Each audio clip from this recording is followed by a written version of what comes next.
UFC Fight Night, Brady versus Burns just wrapped up.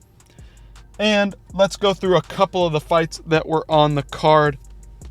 Nothing really that crazy to write home about, but I will say that there were a couple of standout performances across the board. Some fun fights for sure, no doubt.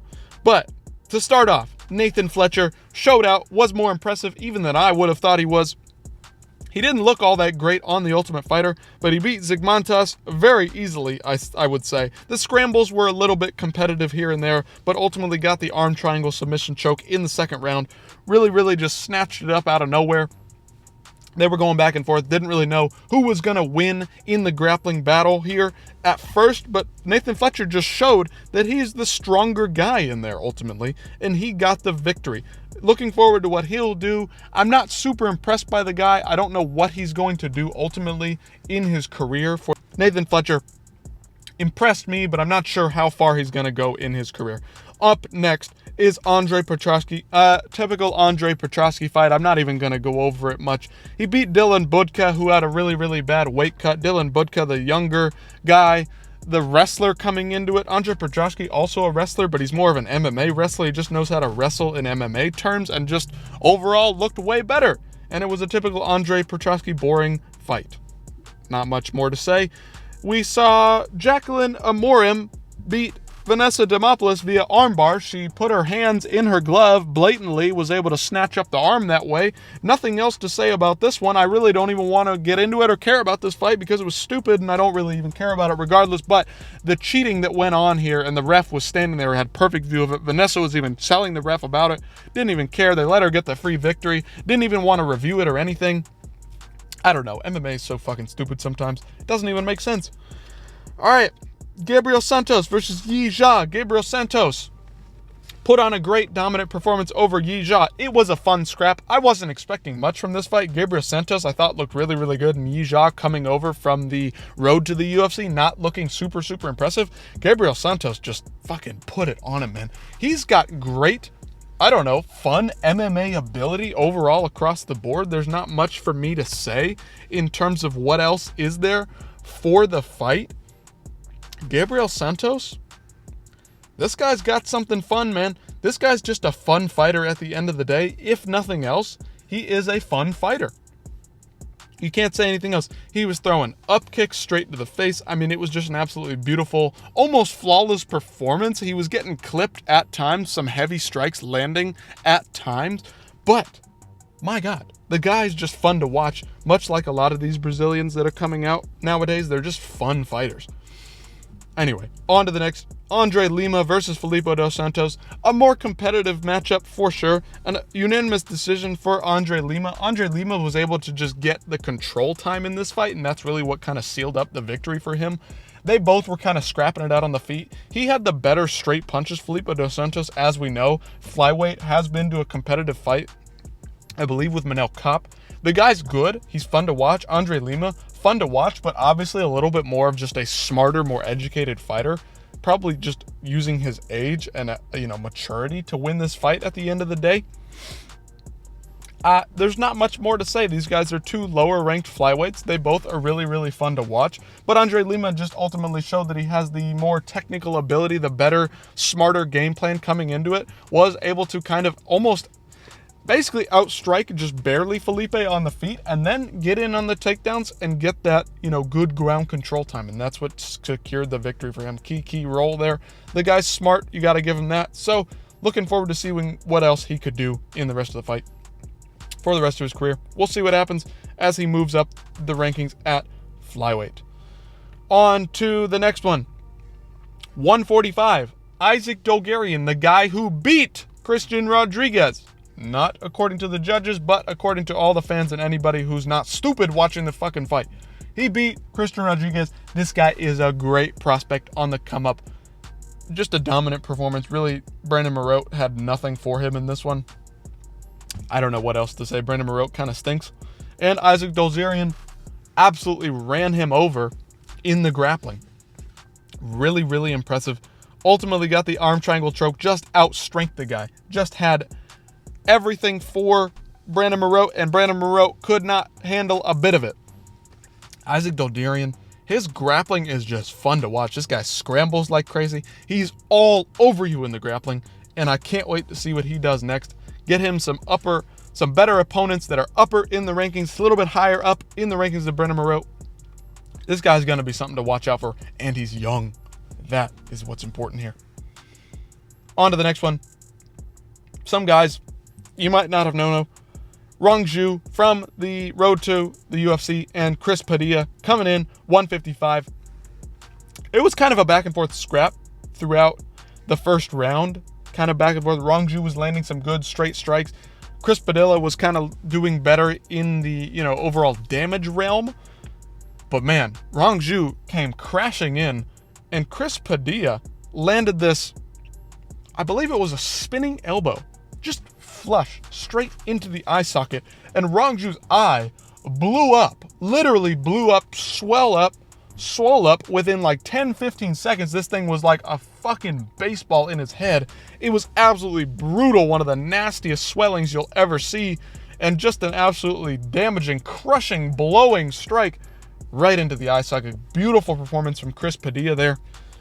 He just turned it on when he needed to and got the fucking finish. It was absolutely fantastic. Great showing from Chris Padilla. The guy's dangerous. He's obviously got a well-rounded, diverse striking repertoire. Really looked good. It was competitive. He didn't show that he was super dominant, but man, he just put him out when he needed to. Just fantastic. Great. Love to see those elbows, spinning elbows, everything like that. The next up, Trevor Peek, our boy, the scrapper himself, can never be in a bad fight, can never be in a non-entertaining fight. Took on Yanel Ashmouz. The guy also comes to bang. He's not been in many bad fights, but this one, he had to succumb to the pressure of Trevor Peek. I'd argue Trevor Peek won the first and the third round. Maybe the second. I'm mixing up my rounds. I had to watch this one on my phone. I apologize. But these guys went to town. They were hitting each other with big, heavy strikes. And I believe that Trevor Peek overall landed the heavier strikes for sure. He had Yanel Ashmouz, who usually is a heavy striker, grappling, shooting for takedowns in this one. What does that tell you? Anyway, good for Yanel. Getting the win. Really showed out. Put on a smart performance. He shot takedowns when he needed to. I'd argue he didn't really win. Trevor Peek was hitting him with some absolute bombs. It is what it is. Trevor Peek, excited to see what he does next. Yanel Ashmouz can move up the rankings. We'll see what he does next. Anyway, on to the next one. It's time to retire. Matt Schnell. The chin's gone, buddy. Your chin was already not there, and now it's even further gone. And you don't have the technical ability to hang in there anymore. You don't have the speed. You're aging. It's okay, buddy. Just retire. Cody Durden stepping in on late notice. Just putting on an absolutely brutal performance. Putting him away on the feet, and then puts him into the ground, face down, ass up. Subs him with an anaconda choke. Beautiful anaconda choke. Just brutal. Put it in, sunk it in. Had him tapping before he barely even had it sunk all the way in. Cody Durden, this guy is a top 15 guy. I gotta be honest, this guy, every time he goes out there, he's either improving or looking more and more impressive than the last time. Gotta give him credit. Matt Schnell just went in there and had nothing for Cody Durden. Cody Durden brutalized him in every possible facet of the game. Not much else to say. And then the next one, same thing. God dang, Steve Garcia is one of the lamest looking, pudgiest little fighters out there. But this guy can fucking scrap, man. This guy doesn't know how to lose. Kyle Nelson, the soy Canadian himself, has had a couple of good performances leading into this, but ultimately just had nothing. Had nothing for Steve Garcia. Steve Garcia, just an absolutely brutal marauder. Just the absolute Mexican-American, I believe. Good grief. This guy just put him out there with elbows. The elbow that finished him, when he just had him stood up against the cage, and he just fucking hammered him with an overhanded elbow. Absolutely fantastic performance from Steve Garcia. Listen, this guy deserves a fight that would put him into the rankings. Somebody just outside the rankings is what Steve Garcia is really looking for here. This guy deserves it. He's on an absolute tear. 5 or 6 fight win streak. The guy's looking fantastic. I have doubted him at every turn, and he has proved me wrong every single time out there. Good for Steve Garcia for getting the win. Absolutely brutal scrapper. He just knows how to win, knows how to get in there and put damage on guys. That's all I can say. The guy knows how to do damage against really, really good fighters. Kyle Nelson is a well-rounded fighter at 145. Has put on solid performances up to this point, but Steve Garcia, man, the guy's just dangerous. What else can I say? Finally, the co-main event, the women's, well, not finally, we got one more after this. Natalia Silva put an absolute striking clinic against Jessica Andrade. The wifey herself, Natalia Silva, getting it done against Jessica Andrade. Listen, I was worried that Jessica Andrade would land a couple of bombs on her. At times, she got to Natalia and it landed a couple of big strikes. That did not look good, but Natalia kept on the back foot, kept away, kept at range, kept that kick going, kept those jabs and strikes going at range, looked really, really impressive in this performance, was able to step out and swivel at times in the striking. That is something you don't see in women's MMA. She's got really, really good fast twitch technical striking ability. She's got the legs to carry her, if you know what I mean. But also in the striking, she does actually have great legs that can throw out powerful, fast kicks at any range. She's very, very flexible, looked really, really good. What else can I say? I'm excited to see her get into maybe a #1 contender's bout or at least another top 5 matchup. Jessica Andrade kind of at the tail end of her career, kind of just falling off in terms of the overall speed and athleticism and the strength. She just doesn't quite have what she needs to anymore to really assert herself dominantly in the physical realm like she used to do. Excited to see what Natalia Silva can do next. But finally, for real this time, the main event, Sean Brady versus Gilbert Burns. Sean Brady put on an absolute clinic against an aging Gilbert Burns. Gilbert Burns did show that he has some ability to hang in there in the grappling, but ultimately Sean Brady the dude just out, I don't know. He just had the younger, more physical performance, physical presence in the cage. He was able to out-strength Gilbert Burns. Gilbert Burns was able to out-scramble and sweep him at times, get to the top, get a takedown of his own at times. But ultimately, Sean Brady just outstruck Gilbert.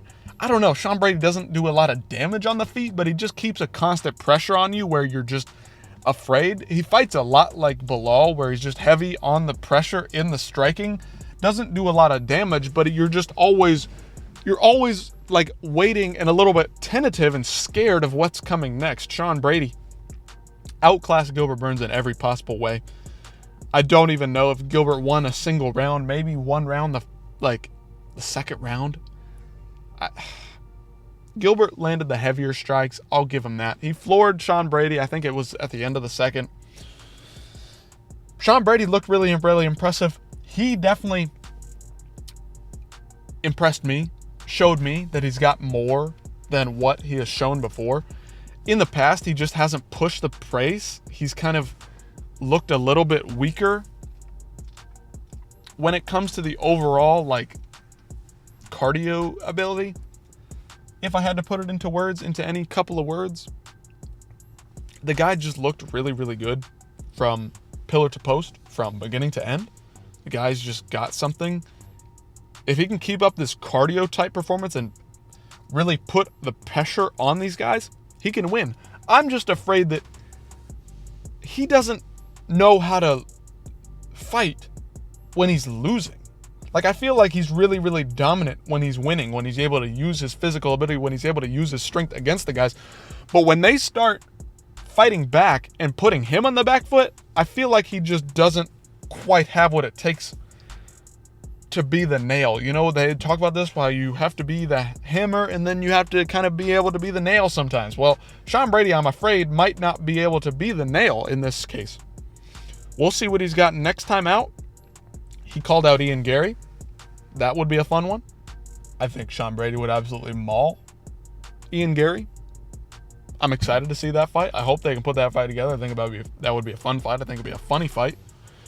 But Sean Brady really, really outperformed my wildest expectations for him. I'm excited to see what he can do next. The guy's good. You can't deny that. He might not be a super damaging fighter, but the guy's got what it takes to hang in there with some of the best guys in the division. Excited to see what he'll do next at 170. I'll see you in the next one.